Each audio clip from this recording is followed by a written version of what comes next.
За дөрөв нэр дэвшигчийг дэмжиж байна. Дөрвөлөнтэй тодорхой хэмжээнд бас ажил хэргийн холбоотой байж үзсэн. Ер нь төрийн ажлыг бас саад дутгуургүй хийчих болов гэж итгэж байна. За яг сонгуулийн ерхий ороон дээр бол нэг л асуудал байгаа. Иргэжил бас 27 онд бас ерхийлэгчийн сонгуультай 28 онд бас дахиад улсын хурлын сонгуультай байгаа. Тэгээд тоног төхөөрөмжийн асуудлараас шийдэж чадахгүй яваа. Нийтдээ чинь 47 тэрбум долларын тоног төхөөрөмж 47 тэрбум төгрөгийн тоног төхөөрөмж авах хэрэгтэй байгаа. Хуучин тоног төхөөрөмж нь одоо баталгаат хугацаа нь хэтэрсэн, ашиглах хугацаа нь хэтэрсэн. За өнгөрсөн жил улсын их хурл дээр оруулж ирээд энэ бол юугаар дэмжигдэж чадаагүй.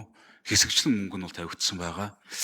Тэгэхээр энэ 20 одоо болохгүй зээлэрч хамаагүй аваад яахгүй бол одоо энэ 27-ны төсвийг хүлээгээд бол бүтэхгүй байх. Тэгэхээр та бүхэн одоо ажил томилгонгуудтай одоо энэ тоног төхөөрөмжийн асуудал за тэрний нөгөө найдвартай ажиллагааны асуудлуудыг цайтар шалгаж энийг хийхгүй болвол за тэгээ сангийн сайттай эдэртээ ярьж байгаа тэр зээлэр хамаагүй аваад хэрэгжүүлэхгүй бол ер нь хугацаа бол их тулцсан байгаа.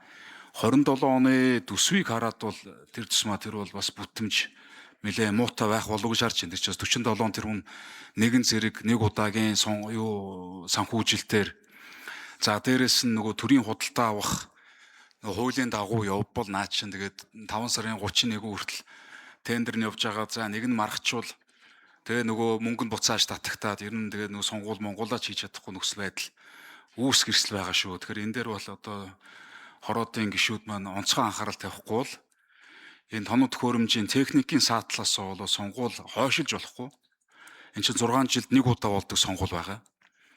Одоо манай Арсланамаас бол одоо лидер алтмет одоо ах нар бас дэвшиж магадгүй байгаа. Тэгээд нэр дэвшигчтэй бүгд нь бас амжилт хүсье. За үг хэллээ.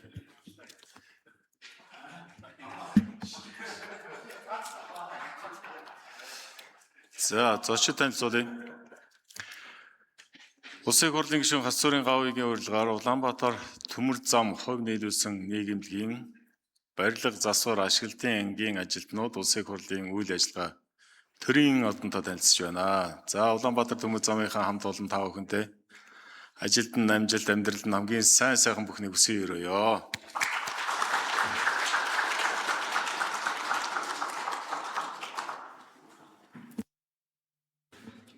За гишүүд асуулт асууж хариулт авч үг гэж дуслаа. Үг нь